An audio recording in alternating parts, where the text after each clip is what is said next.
Oh, I'm sorry. Did I break your concentration? Somewhere between science and superstition.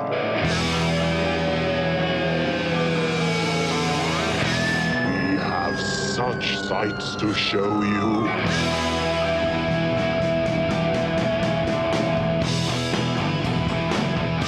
Strange Eons. Welcome to Strange Eons Radio. That's Eric over there. Hello. That's Vanessa over there. Hello.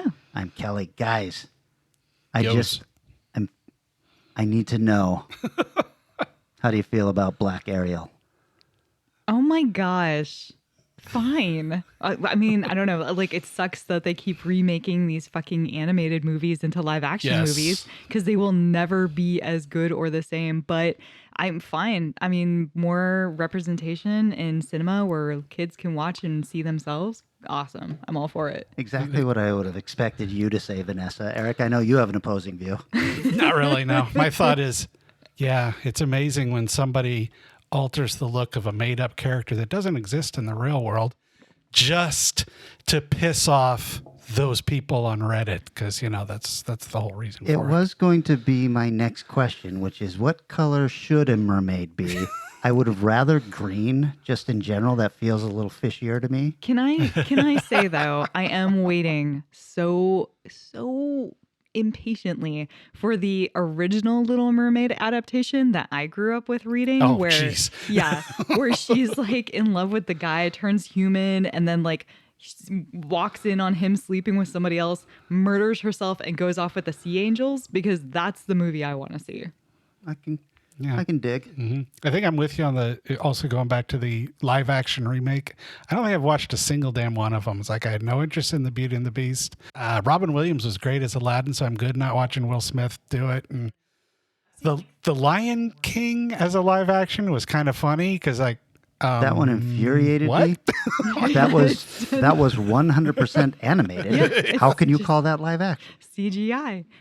No, they're god awful. I mean, they're like the best parts of each of them are directly ripped off of the originals. So I'm like, why would I do this? I guess, except for getting to see modern famous people. Yeah, in I don't movies. have problems with Black Ariel. I don't have problems with Black Elves or any that people are losing their shit over pointless shit online about. Everything, anything. Why? I'm going to say something controversial. Okay. I want it all to stop. And what I want to stop is the complaining about who's playing a fictional character. Sure. Give me a black James Bond, especially if it's Idris Elba. Idris, Oh, yes. Fuck yeah, dude. But also, it has to go the other way, too. If Idris Elba wants to play a blind person in a film, I got to stop hearing you complain that he's not blind. If somebody wants to play, Like you know, if Scarlett Johansson wants to play your trans woman and maybe bring a huge audience to your cause, why don't we do that? Instead of canceling that and then making sure that the movie never gets made. It's so hard. It's not hard. It needs to stop across the board. It's ridiculous. It's called acting. Everybody can do it. Yeah, I mean, but it's one thing if the character, I don't know. It's one thing if the character is like, it's hard because otherwise you're not giving roles to people who could and should be playing them. You can give those roles. I'm not saying you can't give those roles to them. What I'm saying is you can't complain when these people get these roles. Yeah. It should be illegal. Wow. That's like in high school, I loved the Children of Lesser God so much that in my drama class, I'm going, man, do I really want to take the time to learn sign language so I can do a scene from this film? I ended up not doing that. But, I mean, she was deaf. Yeah, and she's gone on to have a phenomenal career. Yeah. So, you know, if you get the person that can do it, why not? How about Disney, which we all agree is the evilest corporation on the planet? And thank you for making my stocks rise every year. Thank you, Disney. How about we just say, can you guys just fucking leave it alone and come up with a new story? Yeah. Yeah, that I 1,000%. I'm tired of sequels. I'm tired of prequels. I'm tired of remakes, reimaginings. But man, am I excited about X-Men 1997. So, yeah. I don't think I've watched the last 3 X-Men movies. No, this is going to be an animated show. Oh well, that might be It'll better. it'll carry on from where the last X-Men stopped. Speaking of prequels, remakes, sidequels, and all of that shit, what I'm going to talk about for my 2 films this time, I'm doing a double feature on both of them Okay. because Okay. I've got complaints about both of them. Does that mean you're going to talk about 4 films? Yes. Okay. Quickly. That's cheating. So the first one I want to talk about, are you guys watching Andor? I've seen the first 2 episodes. I have not seen it. But you're up to date on Lord of the Rings? Yes. Yeah. Okay. Could something fucking happen in either of these shows? Just give me a little bit of action. I just about went through the roof when I found out that Lord of the Rings is a planned 5-season show. Sure. Oh, is it really? Yes. Wow, that's a lot of seasons. Yeah. 50 episodes before we get to the end of whatever their idea is. And I am like, oh, wait a second. So we're not going to get to see who's playing Sauron. They actually, in an interview, said, well, a lot of the stuff we're talking about now will not be figured out by the end of this season. But we know how it all ends. We, in fact, know what the last shot of the last episode 5 years from now will be. It'll be my the God. birth I of was like- Bilbo Baggins. I was like, I'll tell you what the last shot's going to be. Me standing up with a middle finger pointed squarely at my television.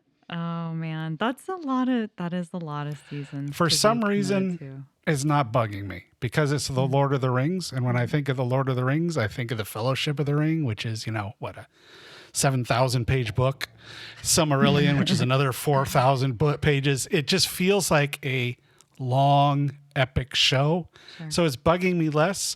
But Andor, which looks like it should just be filled with crazy shit going on because it looks really cool. Oh, it looks great. But 2 episodes, nothing has happened other than the kind of inciting incident, I guess, for this show. Yeah. But The third episode stuff starts to happen, Okay, but cool. I'm just like, why are we taking so long with this, people? I don't want. Look, the first Star Wars was long. It was 2 hours and 20 minutes long. I think you can tell a really fucking great story in 2 hours and 20 minutes. You guys have 6 hours. I don't need you to pad this out. Right. That is the worst when you realize that they're just wasting your time and you're like, why? Although the one thing I will say about the Lord of the Rings thing that bugged me much more than not having a lot of action in the latest episode was there were some bizarre fucking edit choices that I was just becoming enraged by. Like, all right, guys, we'll decide whether or not we're going to go tomorrow at a big meeting that we'll hold.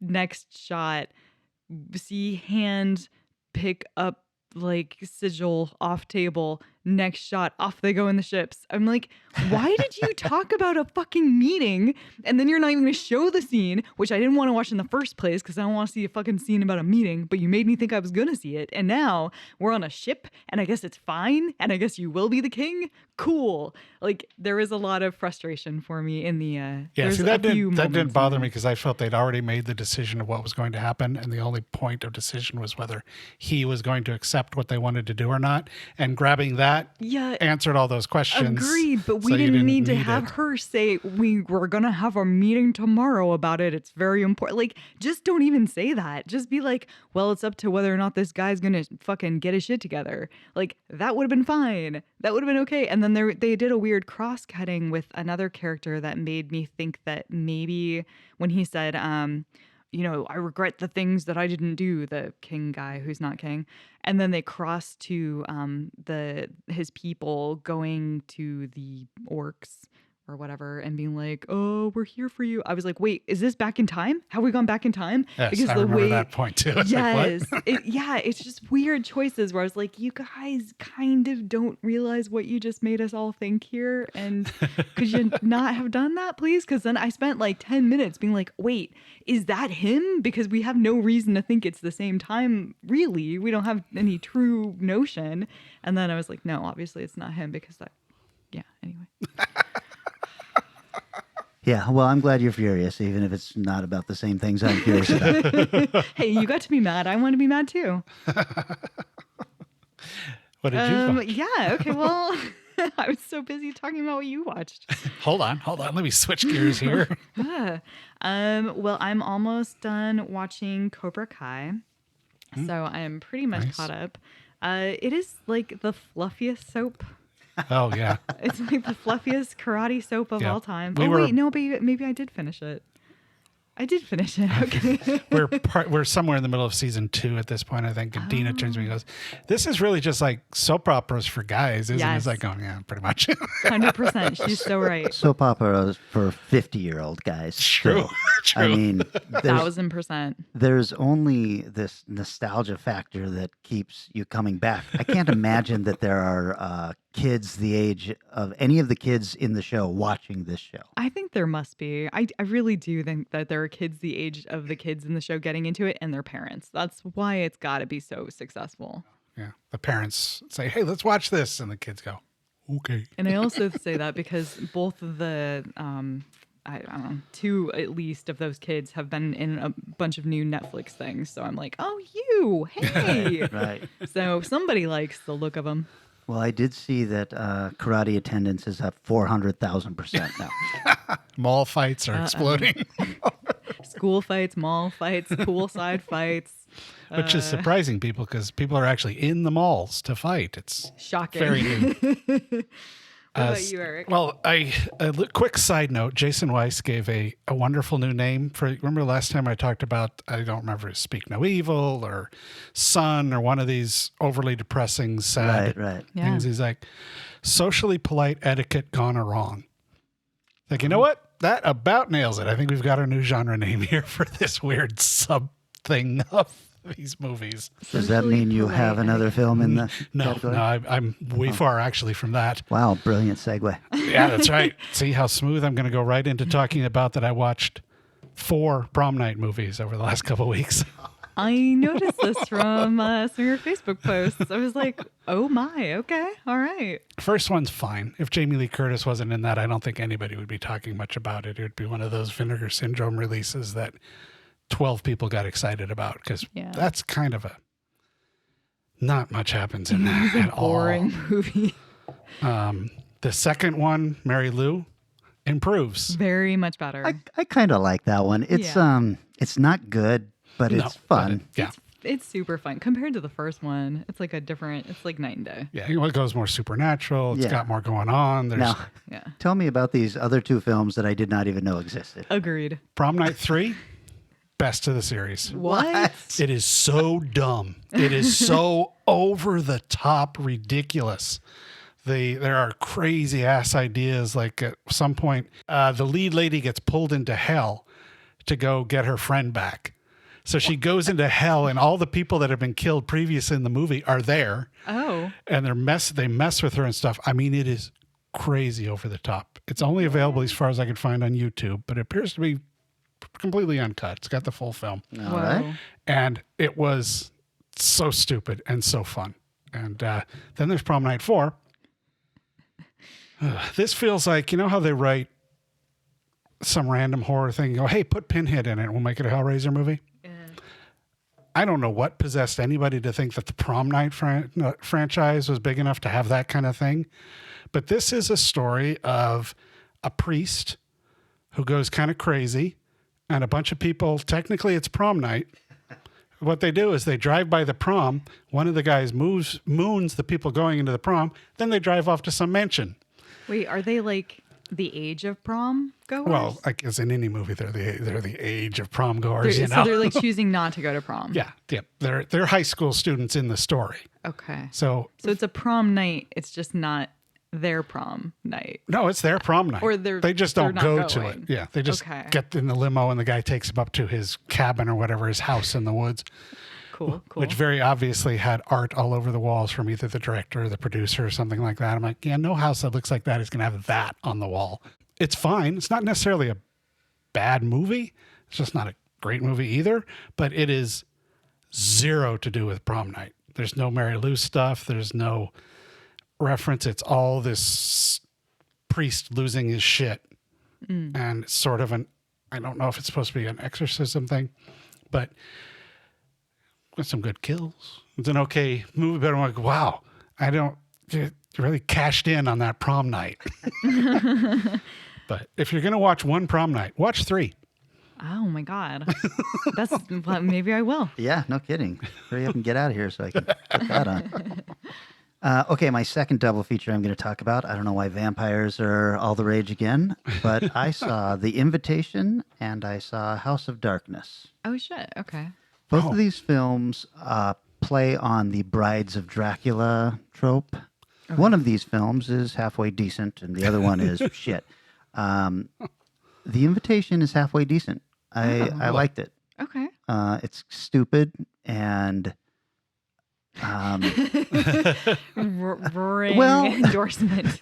Well, quite honestly, it felt like a late 80s horror movie. Oh, okay. And I was like, all right, this is kind of fun. This gal finds out that she's related to these rich people, and they are all excited to meet her over in London. And then she finds out, you guys are vampires. And it goes from there. It's got some cool action scenes and some cool gore, a couple of attempts at creepiness. The other one, House of Darkness, has Justin Long. And why can't I remember her name? She played Sandra Dee in the Bobby Darin movie. She played Lois Lane in the Superman Returns movie. Is she Margot Kidder? No, she is not. Okay. Margot Kidder is dead. I don't know. Yeah, that's different Superman movie too. This movie was trash. It was, I believe it's written and directed by the guy who made the Wicker Man remake. Amy Adams. Not Amy Adams, but you're getting closer. Isla Fisher. Nope. Okay. Now you're just throwing names at me. Mel Torme. I'm trying to think of people who played Lois Lane. Isla Fisher played Lois Lane? No, Amy Adams did, but they look identical to me. Oh, okay. Oh, that's fair. This is a very talky movie, and Justin Long is a creep who gets asked back to this mansion by Sandra Dee, and or Lois Lane, depending on.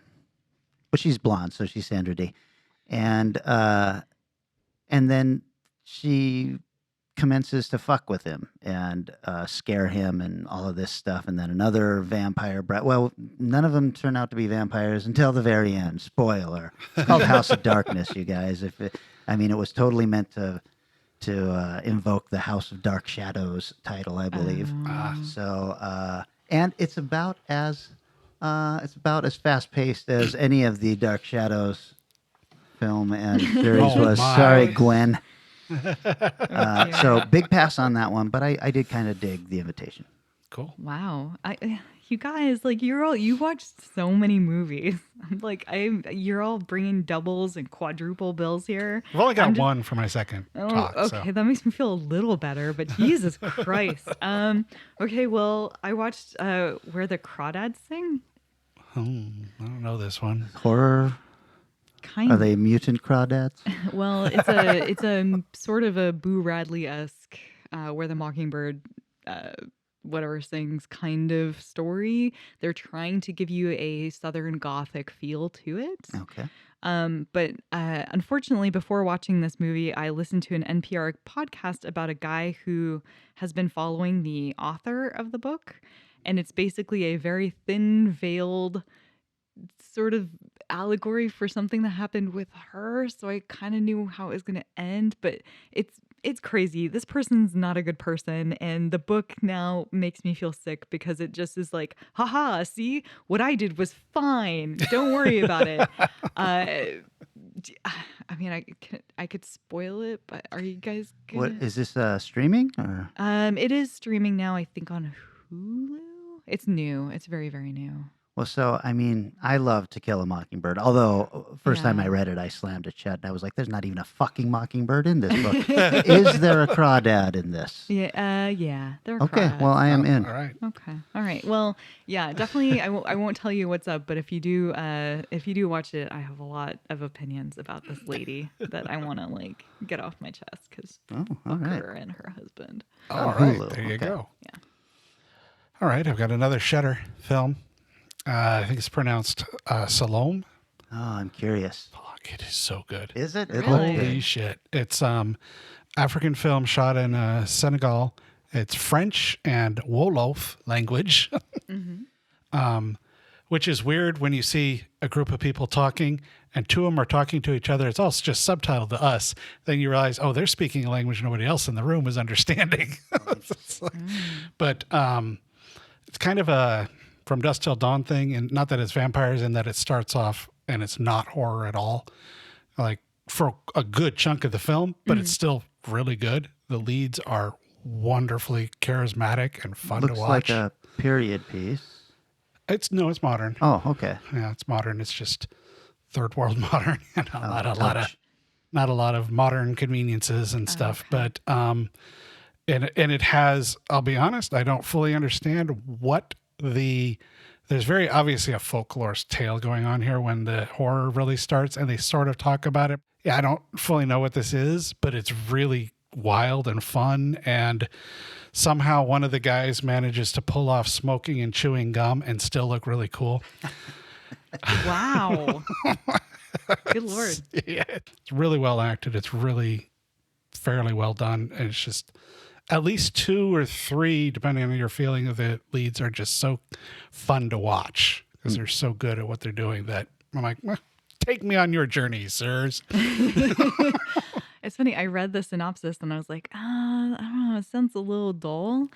So I'm glad to hear that it's really good. Well, I've been watching so much shit on Shudder that you get the big one at the top and you flip through. It's like, well, I've seen everyone up here, but I guess I'll watch this one. It looks kind of strange. The picture's a little weird. Totally, yeah. And I watch you go, oh, well, fuck, this is the best one I've watched from the top of that. Like, at least the way it could be, because I, didn't expect much and I just screwed it all up for you guys. But, I thought it was so much fun. Now it's going to suck. That's right.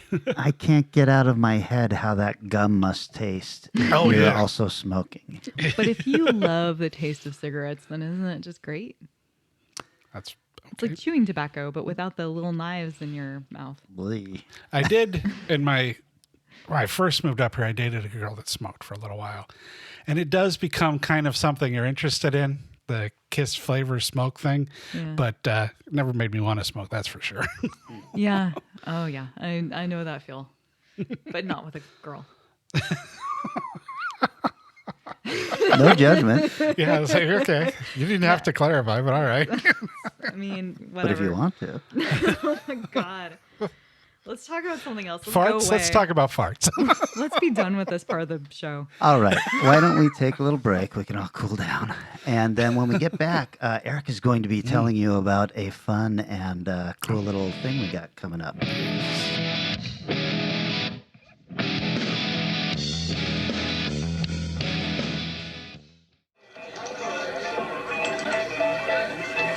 More pecani sauce. Let's use mad. Well, that isn't paste pecani sauce. What's the difference? Paste is made from fresh vegetables and spices by folks in San Antonio who know what pecani sauce should taste like. Or this stuff's made in New York City. New York City! Stranger, I hope you can beat a full house. Pick up the original.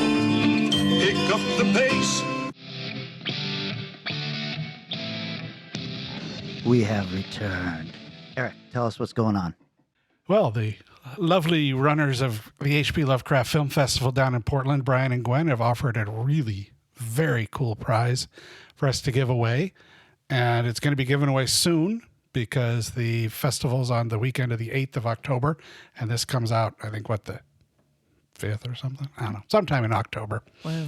But the idea is they have given us a full weekend streaming pass, which is $100 value, I believe. Yeah, cool. Okay. And so you don't have to travel to the festival. I'm sure, Bob, you probably don't need to, you've probably seen all the movies, I would think, already.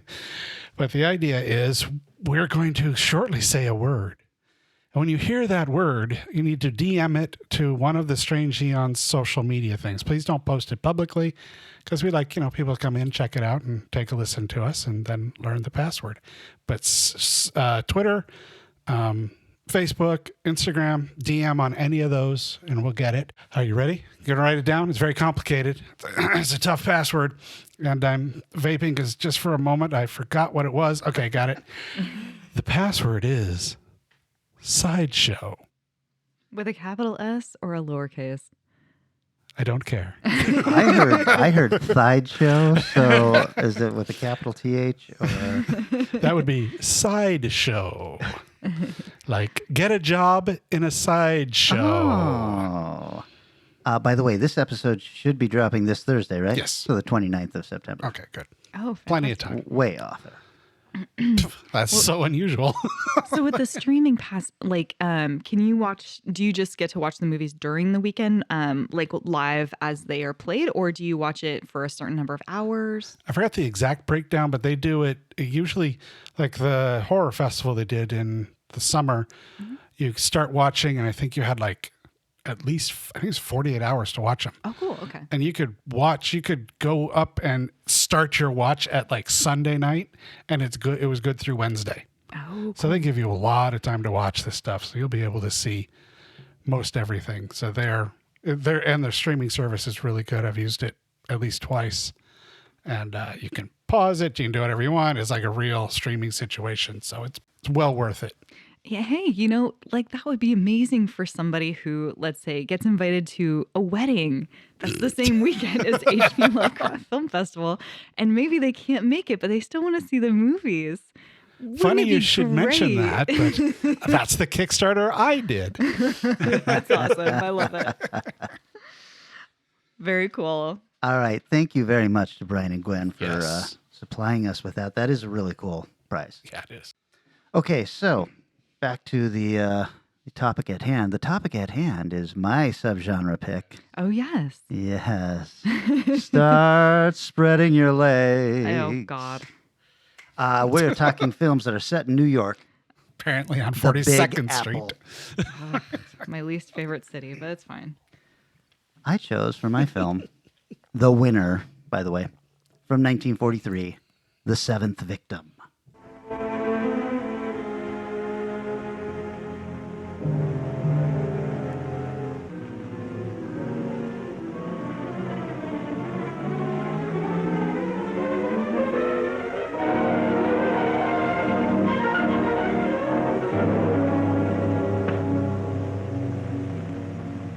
One night a man came in, tiptoeing.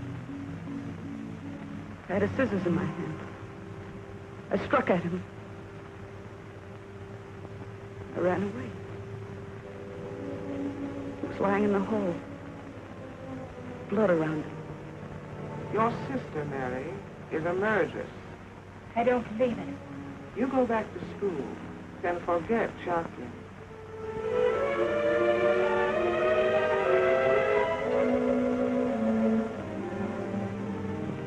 Drink. Drink it, Jacqueline. There's nothing else for you to do. They say you've got to die.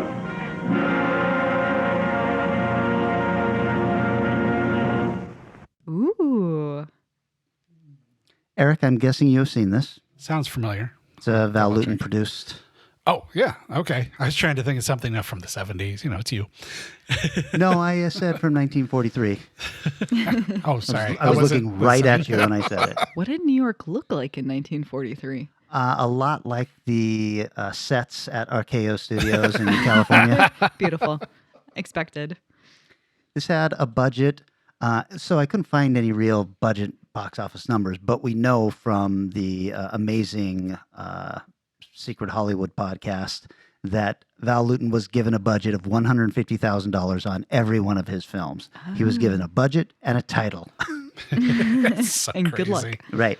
But I did find out that they also had, on top of that, $130,000 for promotional budget. Oh, wow. No information on the box office, but I know it did not do well. Oh. Rotten Tomatoes critics have it at 94%, and the audience has it at 62%. Ooh. Disparaging. Yeah. It is produced, as I said, by Strange Eons radio mainstay Val Lewton, directed by Mark Robeson, who directed The Ghost Ship, Isle of the Dead, Von Ryan's Express, Valley of the Dolls, and Whoa. Vanessa's favorite movie, Earthquake. Woo! I do own it.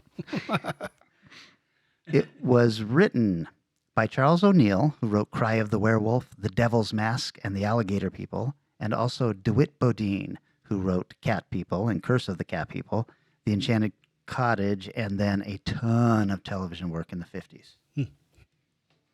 It stars Kim Hunter, 139 credits, tons of 50s television, but most genre fans will recognize her as Zira in the Planet of the Apes series from the 60s and 70s. I mean, you wouldn't recognize her because she's under all that ape makeup, but that's what I think the genre eyes. fans The soul lives in know the the eyes. name. That's right. Also stars Jean Brooks. She's got 41 credits. She was in The Invisible Man Returns, Flash Gordon Conquers the Universe, The Green Hornet Strikes Again, and the Falcon series of movies. And then a very young Hugh Beaumont, 148 credits. Murder is My Business, Larceny in Her Heart, Bury Me Dead, but will always be known as Ward Cleaver on the long-running Leave It to Beaver TV show. So the story is, first of all, I'll say I don't know why I would be surprised that I loved this movie, but I fucking loved this movie. It's a good one. It is really good. We meet Mary Gibson. She is a young woman at Highcliffe Academy, which is an expensive boarding school, and she gets pulled into the headmistress's office and is told that her older sister and only relative, Jacqueline, has gone missing and has not paid Mary's tuition in months. So the headmistress tells Mary that she'll have to either leave the school, but she can remain if she works as a teacher's aide. And she decides to leave to find her sister, who owns a cosmetics company in New York City. There's a really interesting moment when she is told the headmistress and her assistant, a very pretty woman that's standing next to her. And I thought, boy, that woman is really acting hard for a scene where she says no lines. She's just staring really hard at Mary. But then when she leaves the office, that assistant comes and runs and tells her, never come back, even if you can't find your sister. You don't want to be doing this for the rest of your life. And I thought it was really interesting in 1943 that they were pushing a movie about, hey, you're a woman, go off and be independent, do your own thing. So when she gets to New York, she goes to the cosmetic business that her sister ran, only to find that she had sold it 8 months earlier to an employee, and no one knows where her sister went after that. And it seems a little fishy, but she's pretty innocent, so she just kind of goes along with everything with this kind of, oh no, kind of attitude, like, holy shit, the worst things in the world happen. As she's leaving there, though, another employee recognizes Mary and then says, I haven't seen you for so long, or your sister. And she's like, oh, well, what happened to my sister? And she says, oh, well, I know that she sold the business, but I saw her just a week ago at this Italian restaurant in Greenwich Village. So Mary goes to the restaurant, and she finds out that Jacqueline has rented a room above the store, but she never moved in. She would visit the room, but she never moved a bunch of stuff in or anything. So it seems very weird. And she convinces the owners to let her go see the room.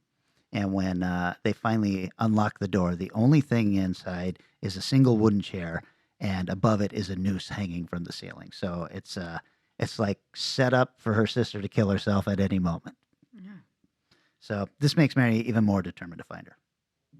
So now it becomes a movie about Mary following various leads, including your sister's psychiatrist, Dr. Judd, who is actually the same actor playing the same character from the movie Cat People, which means there is now a Cat People verse. Whoa. Or a Lutonverse? Right. A Lutonverse. I like that even more. This has to be a prequel because he dies in Cat People.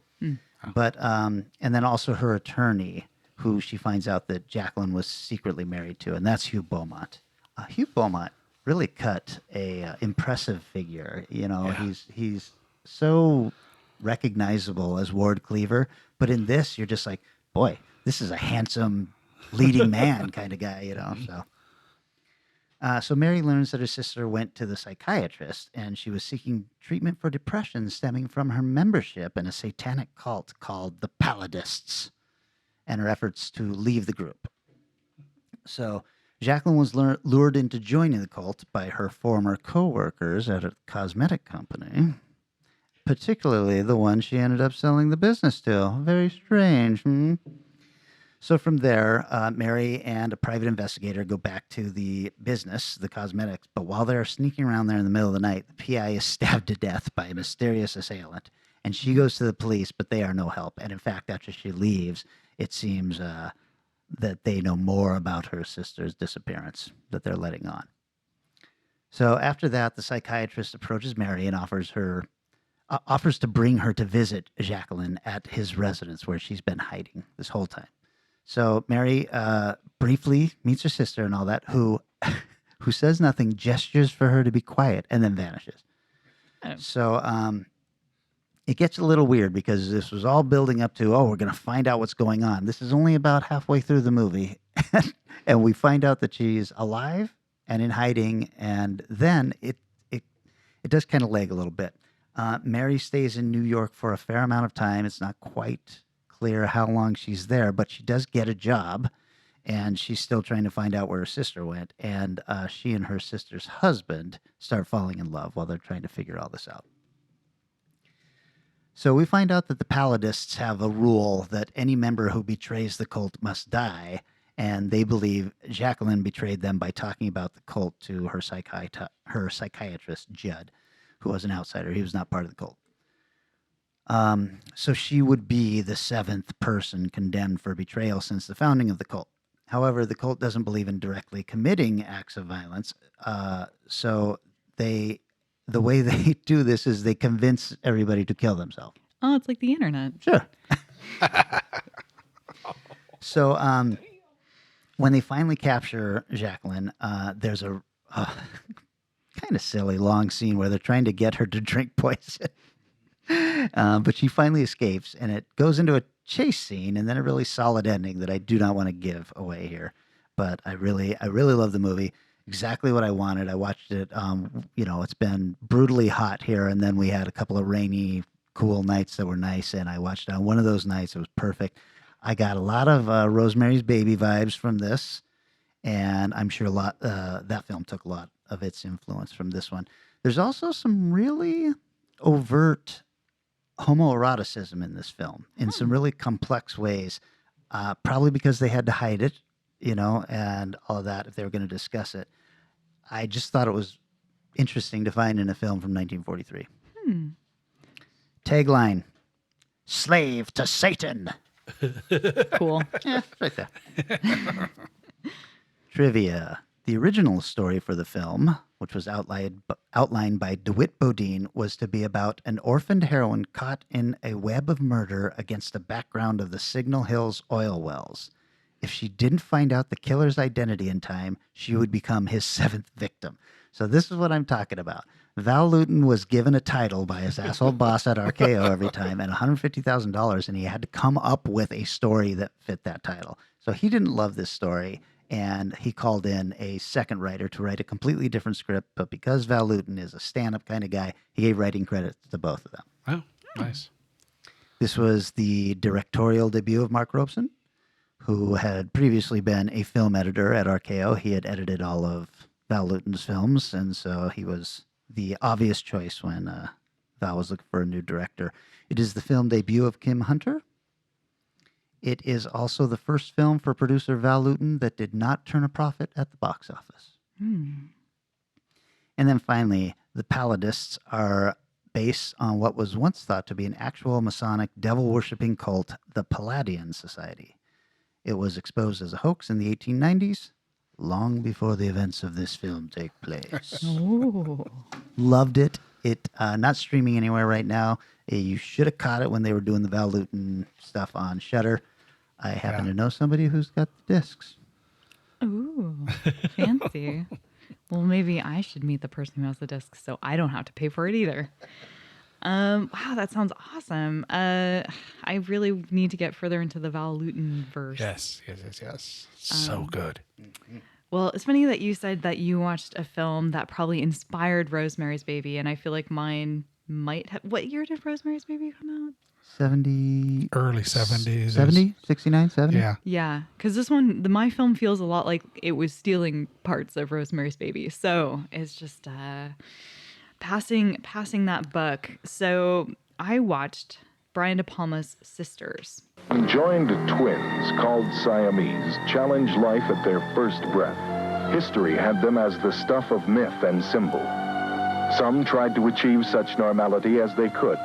The famous Chang and Ang, the twins of Siamese birth, who gave this congenital abnormality its popular name, married and fathered families. With the increasing sophisticated surgical techniques developed in this century, some twins have been separated and lead normal lives. Others never can. Sisters. They were once one in body, and perhaps one in mind. Danielle and Dominique. One loving, one hating, one innocent, the other...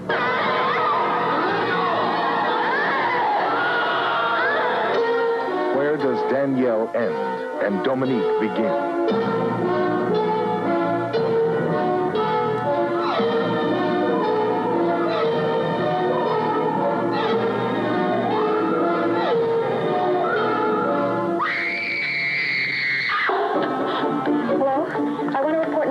A murder. There was no body. Because there was no murder. Oh, Dominic, it's okay.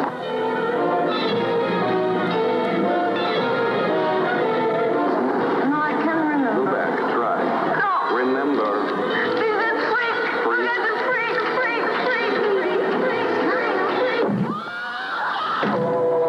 What the devil hath joined together, let no man cut asunder.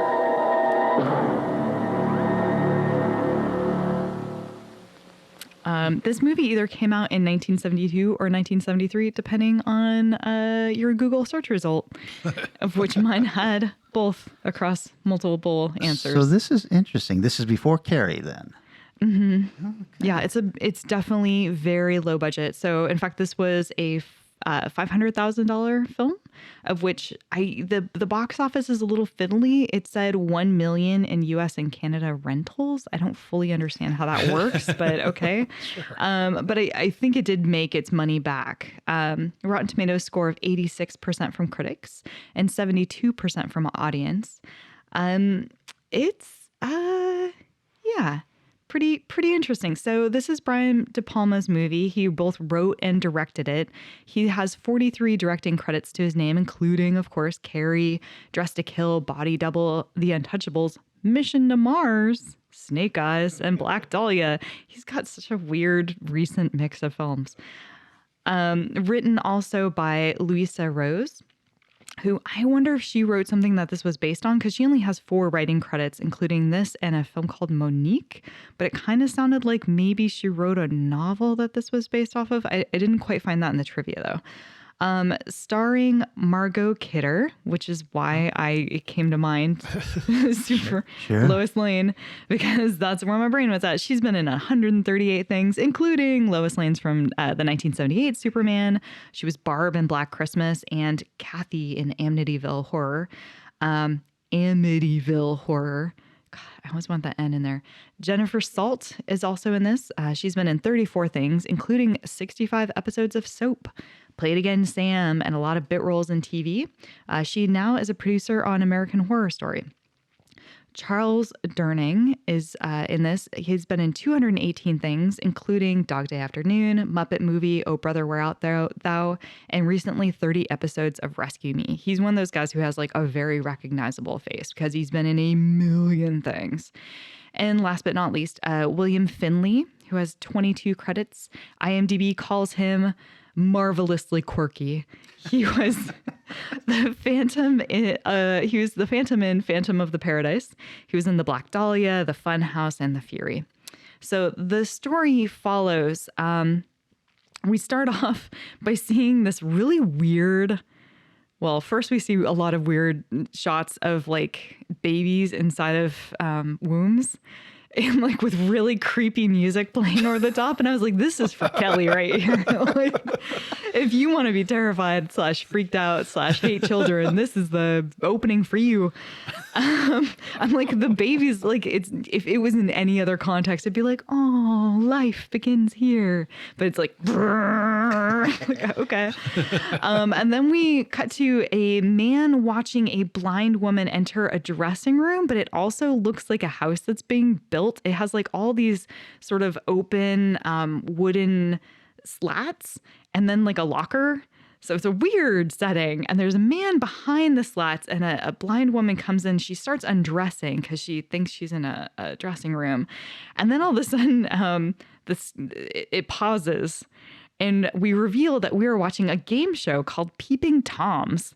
The contestants need to guess correctly what the guy is going to do next. So this is very much based off of what America's Funniest Home Videos or whatever, or Candid Camera. It's based off of that sort of where we caught this crazy thing in action. So they've set up these scenarios where unsuspecting people have the opportunity to be peeping toms, and the contestants need to guess whether or not they choose to continue to watch, whether they say something, or whether they leave silently.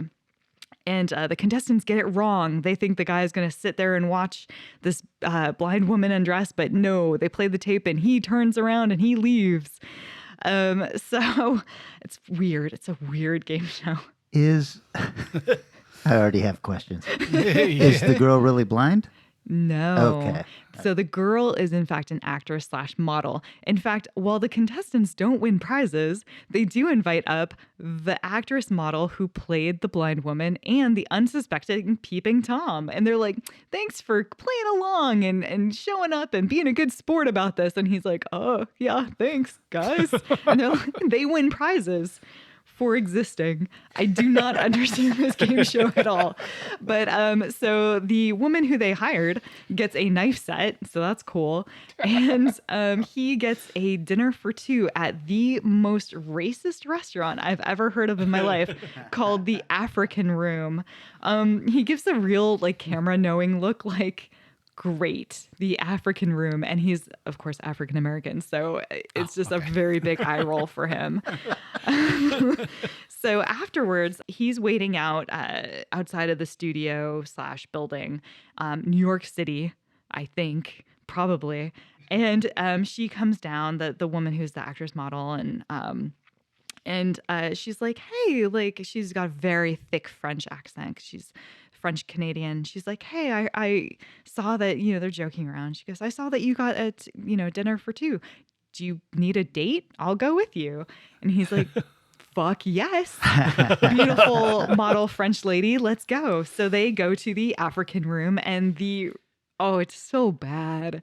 It's so bad. It's like, Black men and women dressed up in hula skirts, and there's big tomes that are part, I don't know, they're like statues that are really crudely made monkeys that, oh my God, it's so bad. It's so bad. But they seem to be having a good time flirting with each other, and that's what matters.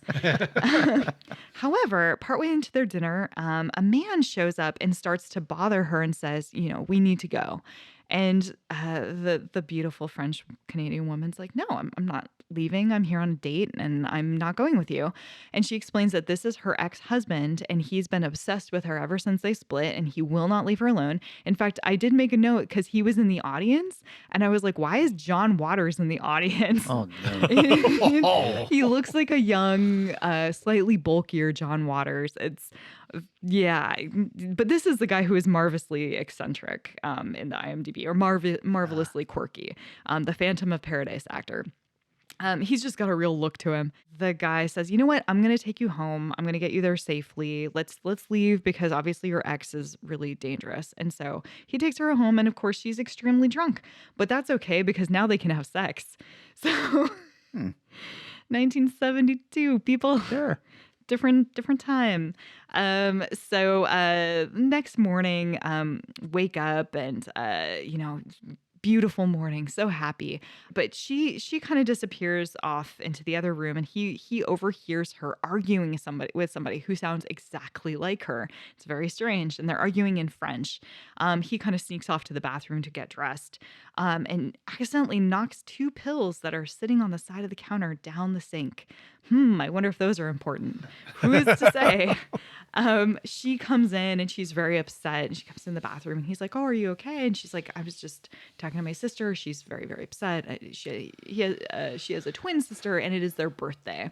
And her sister is jealous and frustrated and angry at her because they were supposed to spend the day together. And here instead she slept with this guy. He says, well, let me take off. It's fine. I'll leave you to hang out with your sister. And she's like, no. Could you just go down the street and get my prescription and then we'll hang out together? Which I guess is also fine. So he goes off and does that. But on the way finds this cool cake and, has them write like happy birthday. And it's to her and her twin sister because he's a cool dude. Brings it back and presents it to her. She's asleep. She went back to bed, I guess, is asleep in the bed. He brings it out to her with a knife and he's like, here's your cake, blow out the candles, blah, blah, blah. And so she grabs the knife to cut the cake and he's like, no, you got to blow out the candles first, make your wish. And instead she just murders him.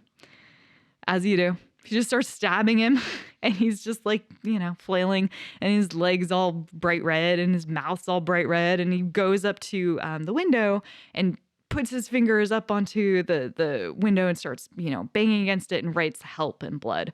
And across the way is a nosy neighbor who happens to be looking in at the right time and is like, oh my God, this guy is dying, and basically sees the whole thing happen. So she calls the cops. But unfortunately, she is a local Staten Island reporter. The cops know her and hate her because she keeps writing exposés on them. So they show up and she's like, for the love of God, can you go over there and help this man who's been murdered or is being murdered? And they're like, no, you got to give a statement and we need a warrant before we can go in and blah, blah, blah. And they're wasting all this time. And at this point, we start to see some really cool camera work because it's Brian De Palma. So we get to have the split screen. And on one side, it is this woman trying to convince the cops to go up to the apartment and help this guy. And on the other side, we get to see what's going on in the apartment, which is that the woman's ex-husband has showed up and he's like, hey, how are you? Like, you called me. What's going on? And she's like, oh, never mind. Everything's fine. And then he looks over his shoulder and he's like, there's a dead guy on your floor. You sure? And she's like, what? Shocking. I guess maybe something must have happened. My crazy twin must have gotten in here and murdered him.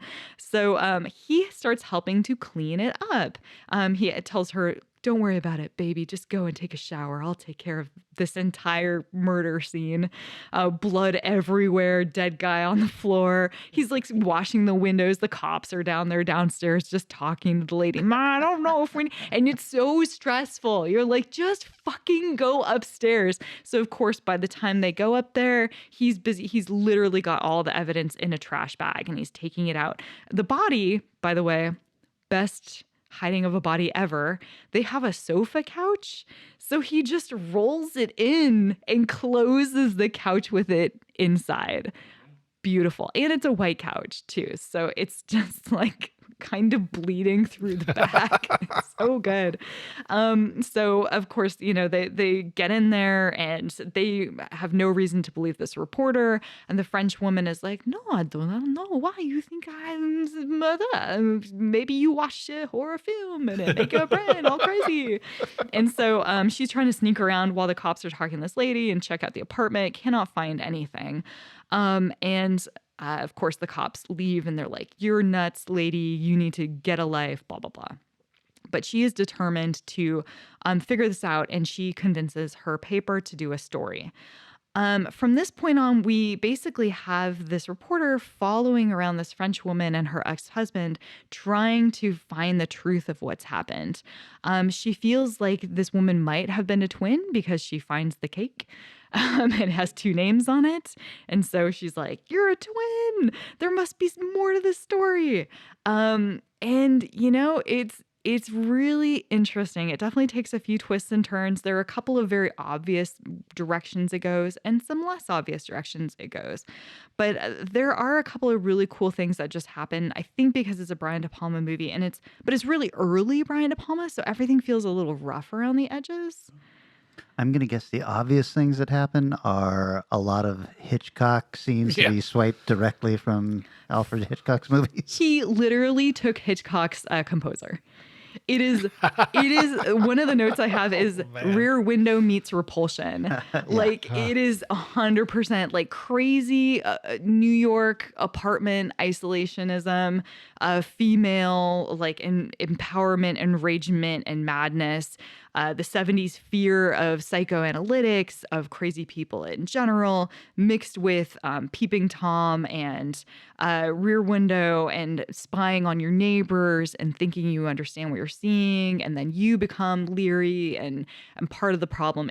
It's very much crushing those things, but that sounds way cooler than maybe it is at points. There are cool things going on in here, but there are also some dumb things, including the French Canadian accent, which she does not have naturally. It is infuriating to listen to, and I am like, you need to fucking stop talking because I want to slap you all the time. However, there's other cool things. Like at one point you get this dream sequence where our investigator, she gets into a bad situation and somebody shoots her up with something and she falls asleep. And she's also going through this weird hypnosis treatment, and she starts to dream that she is this separated twin of our main villain, I guess. And it's weird and it's crazy. And at one point she's having like an operation done on her next to a swimming pool, and all these other real life sets of twins are sitting around like passing like knives around her. It's weird and so cool.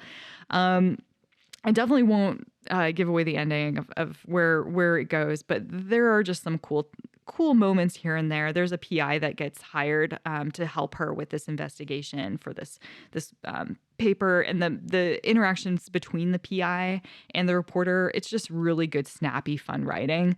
He's not in it nearly enough. He should have like been in it from the start.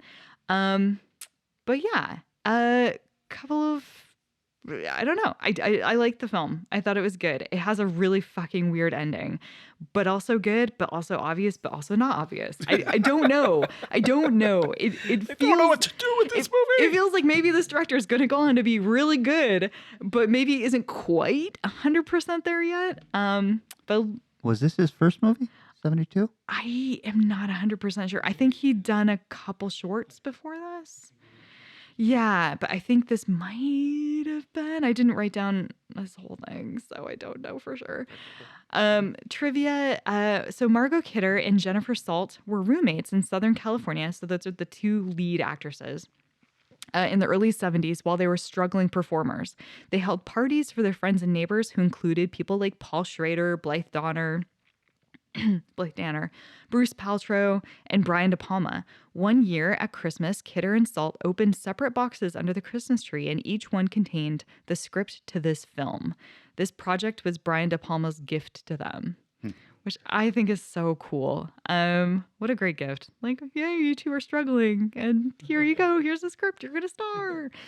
Director Brian De Palma had wanted to use major stars like Sidney Poitier and for Philip and Mario Thomas for Grace, but could not do so because the film's meager budget of $500,000.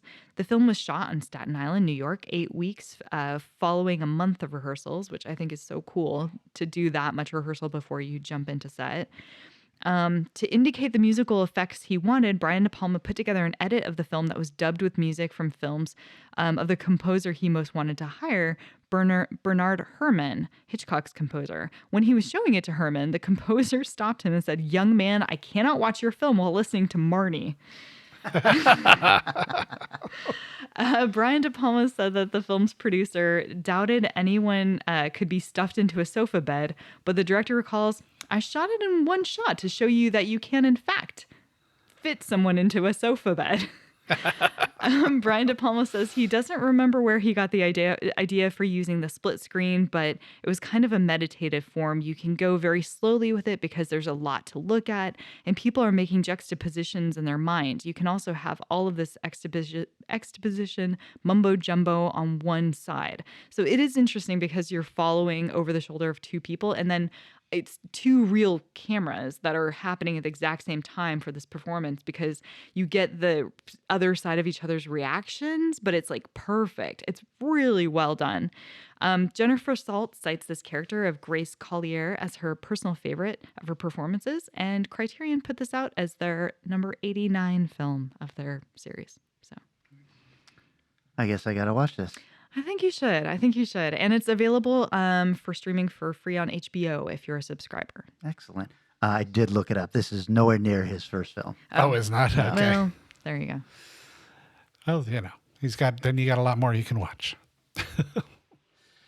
So, also got another kind of well-known director that I'm going to be representing from 1980, Inferno.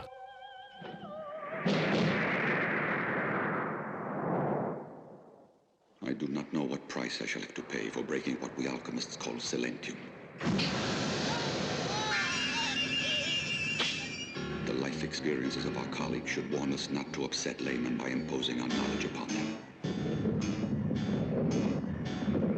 The book.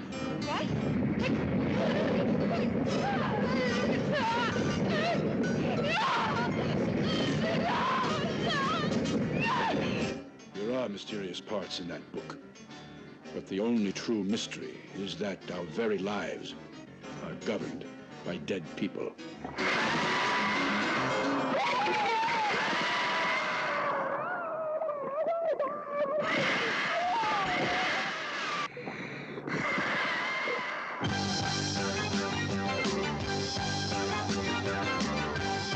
In the beginning, there were three mothers, the same as there were three fates and three furies.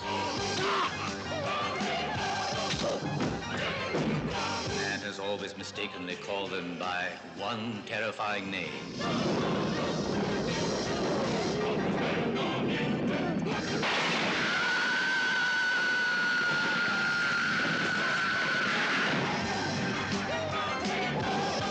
I'm afraid. I'm afraid to be left alone. Carla?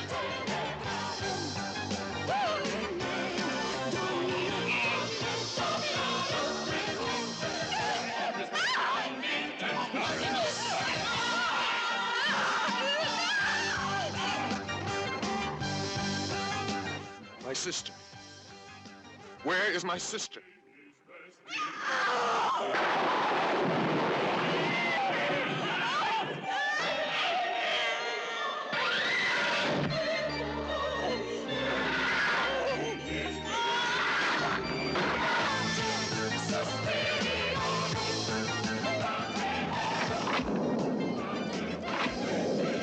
It's as if I were constantly being watched. And at times, I think I actually feel a presence, as if someone were in the room with me. Who lives in this damned house? Someone who is waiting. But who? You are being watched.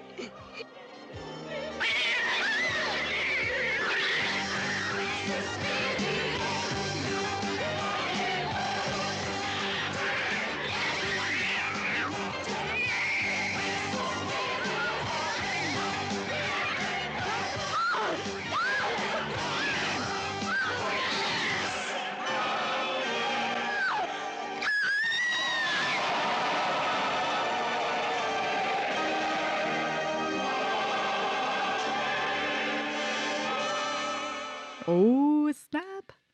This is a Rotten Tomatoes has an interesting score on this one. It's 60 from the critics and 60 from the crowd. Wow. Tied. I don't know. I'm not sure that I've ever had us have that happen. Bleh. Well said. Got the budget of saying around 3 million. And of course, it's Italian, so the box office one is 1.3 billion lira or 1.6 million. So not great. The director, you've probably heard of him, Dario Argento, director of Dracula 3D. Do You Like Hitchcock and Dark Glasses? Mm-hmm. Beautiful. Yeah. Also written by Dario Argento. Argenter. Argento. It's He's contagious. a good guy. Movies, directed 27, wrote 42. He's also written The Church, Demons 1 and 2, Today We Kill, Tomorrow We Die. Starring Thomas D. Quincy. He's a writer of the book, Susera du Profundis, which we'll be talking about a little bit more in the notes. Daria Nicolodi, who's one of his co-writers. She writes a lot of stuff with him. She's written Suspiria, Paganini Horror, Inferno, and the very, very not so subtle Argento borrowed film, The Black Cat. Was that one of his wives? I don't know. Okay. Starring Lee McCloskey. You might know him from 43 episodes of The Young and Restless, 9 episodes of One Life to Live, 53 episodes of General Hospital, 46 episodes of Dallas, or 248 episodes of Santa Barbara. This guy's a working actor. Yeah. So, and you get an idea of kind of his look. Sure.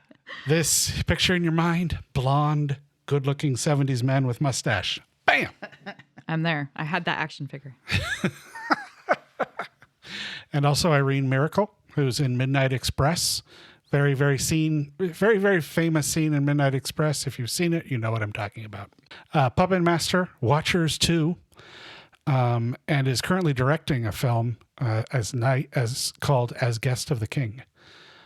Eleanor Georgi. She starred in Talcum Powder, Smell of Flesh, and Story of the Cloistered Nun. So anyways, I'm just imagining all 3 of those titles in one film, and I'm like, man, that nun smells good. Smell of Flesh is not so bad after a little talcum powder. That's right.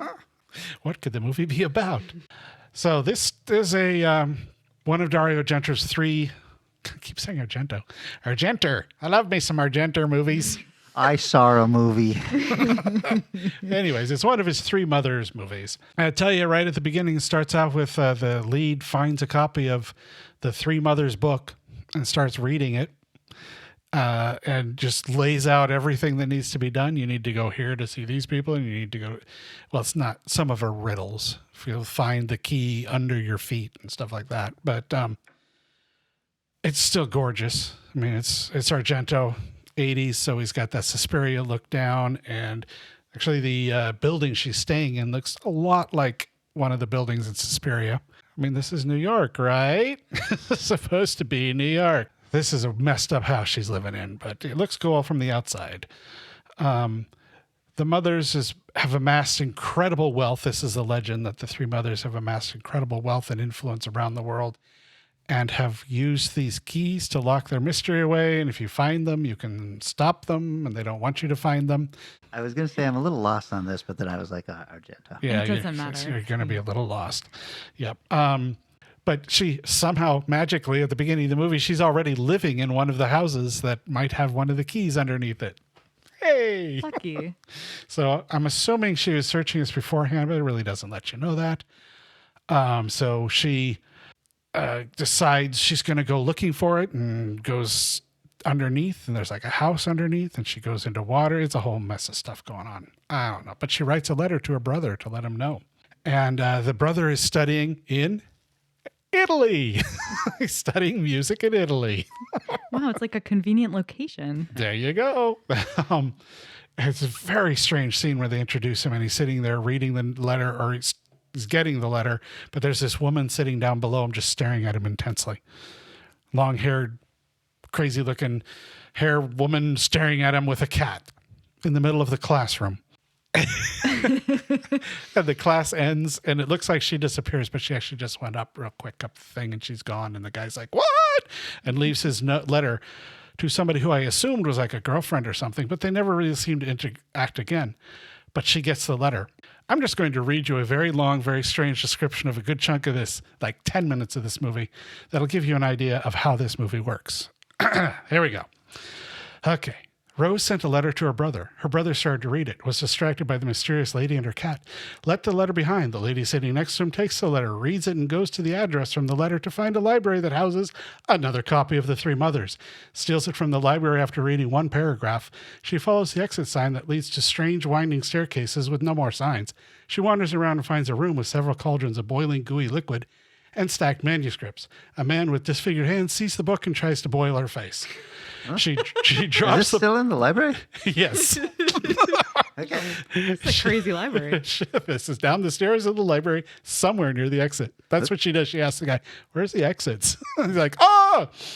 But so she drops the book and runs away. He follows her. She takes a cab away. She then goes to an elevator and gets a stranger to come into her home, which I didn't realize was her place right away. I thought she got this guy to take her to his place with no prompting. Ask him if he has heard of The 3 Mothers. out of nowhere. Only then does she call Mark to let her know that she has the letter, and then it gets weird. Good Lord. So that gives you an idea of the structure of this film. Yeah, that is not the strangest part by any means. But visually, it's fucking gorgeous. It's such a cool looking movie. Go back to New York, explore around the house. Again, it's kind of hard to talk about this film because it's just, there's no story. Mark goes back and arrives at the house, and cats are all over the place for some sort of unknown reason. But he moves into this house, which has a couple other mysterious people living into it. I'm not sure who's might be a witch. She might not be a witch. Who knows who these people are? Again, I say, what's with all the cats? Who's the killer? What's up with the residents in the meeting? Warning, there's some horrible meanness to a cat at one point. No. Last statement I'll say about this, because if you like Argento and you like visually gorgeous movies, this is absolutely worth watching. But will people stop wandering around and find something? What's my head note for this movie? You can see where The Colors of My Tears got their look. Some of those other movies that have come out recently, they drew heavily from this film. They even have a scene with loud music playing with a woman in a cab with rain. I go, oh, this looks kind of familiar. I believe this is the beginning of Suspiria. Taglines: a frightened journey through the macabre corridors of hell. Terror that's hotter than hell. Ouch, that's a hot terror. That's right. Before Tenebrae, beyond Suspiria, there is Inferno. Oh, I kind of like that. That is good. Come face to face with hell. No. Okay, yeah, that's right. So it's a thematic sequel to Suspiria in that it's part of the Three Mothers series. Second one in that, and the final one came out in 2007 with The Mother of Tears, which is, of the three, the far weakest. Is the book The Three Mothers mentioned in the other movies? I don't remember it being in Suspiria. Okay. So I'm pretty sure it's not, but I'd imagine The Mother of Tears probably does. Right. But all these films are derived from, actually I said it wrong the first time, Suspiria de Profundis. The Latin phrase means a sigh from the depths. It's a collection of essays in the form of prose from Thomas de Quincey, published in 1845. And it's a hallucinogenic examination of memory and drug use. Yeah. So he drew a lot from this weird collection of poems. Wow. The filming of Inferno takes mainly place at a studio in Rome, but a short amount of time was shot in location in New York, in Central Park, which is the scene with the cats. It is not so great. So the death scene of the guy with the cats was all filmed there. They tried to make parts of Italy look like New York by superimposing skyscrapers into the background, which did not work at all. Did it look kind of cool though? Or? Oh. They might have done a few scenes that it didn't stand out, but there's a few where it's just like project buildings. Oh. Instead of skyscrapers and stuff. It's like, oh. Just go a little bit further, guys. Yeah, you're real close. Take a postcard and then just cut it out around. Yeah. Exactly. There was an uncredited production coordinator named William Lustig. You know, it's director of Maniac and Uncle Sam and the Maniac Cop series. He helped in New York with production. There's also an interview with director Lamberto Bava. He said that he handled and wrangled so many cats during the shooting of this film that afterward he could no longer stand to be in the same room as a cat and has avoided them ever since. And yes, that is the Lamberto Bava. Oh my God. Argento once said the gentleman who provided the live ants used in the film collected them by walking around the park with a vacuum, sucking them up and just letting them out of the bag when they're time to be used. Wow. Go, Ant, go. It's a strange movie. How Another did they not die? Guy who worked on this movie you might have heard of, Mario Bava. Sure. Worked on this one as following different things. He was kind of a do-everything. Got camera operator, lighting technician, visual artist, second unit director, and even acted in a thing. Was this like as a favor or something? I'm guessing. I mean, of the three of them, Argento, at least in Italy, was, he was the George Lucas of Italy for a while. So Right. I don't know if he brought him along and they're just buddies or how some of these things came about. But Yeah. it'd be interesting to find more about their history. Could have been because of Demons, getting ready for Demons movies or something. During the film, Argento became incredibly sick with hepatitis and spent some time directing on laying on his back or letting Mario Bava step in and directing a few things. He does call this, and Argento says this is his least favorite film, mainly because he is tainted by the illness he suffered during it. It was so painful. This is not Goblin. This was done by a rocker named Keith Emerson, who composed the soundtrack because he kind of wanted a different sound. And it does have a different sound until it doesn't. Keith Emerson of Emerson, Lake and Palma. Mm-hmm. Yeah. And there is some very definite Goblin sounding moments, though. But it does sound real different in other parts. So it's kind of neat. Fox did not commit to releasing this one. Largely believed because there was a regime change at the time, and a whole bunch of movies that were agreed to be released were not released. Eventually, the movie came out VHS in 1985, and then did a post-theatrical release for 1 week in New York. So it had very limited release, and a lot of people saw it. It was listed by Kim Newman from, where did the thing go? Total Film as perhaps the most underrated horror movie of the 1980s. Total Film also named it in a separate article, one of 50 greatest horror films of all time. Maybe not quite that good, but it is so good visually. It is so cool to watch, and the sound is so great that it is absolutely worth watching. But it is absolutely not a movie to try to follow the story. It's funny because as you were describing it, I was like, I wonder if I've seen this movie or not, because none of your description is ringing a bell at all.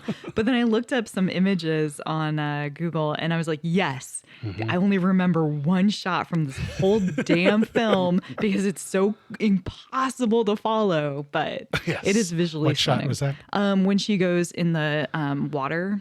Yeah. And under the street. Yeah, I do remember being like, could anyone find anything ever? And why? I didn't remember the cats. But it looks cool. With Argento, sometimes that's all you need. Nice. New York City. Place where dreams die. And only one of them was actually shot in New York. Well, I guess a scene was shot in New York. Mine was shot a little bit in New York. Yours was. Yours was entirely LA, I'm guessing. I'm sure that there's an exterior shot, an bridge or something. Shot there you go. Listen, we can make it there. We'll make it anywhere.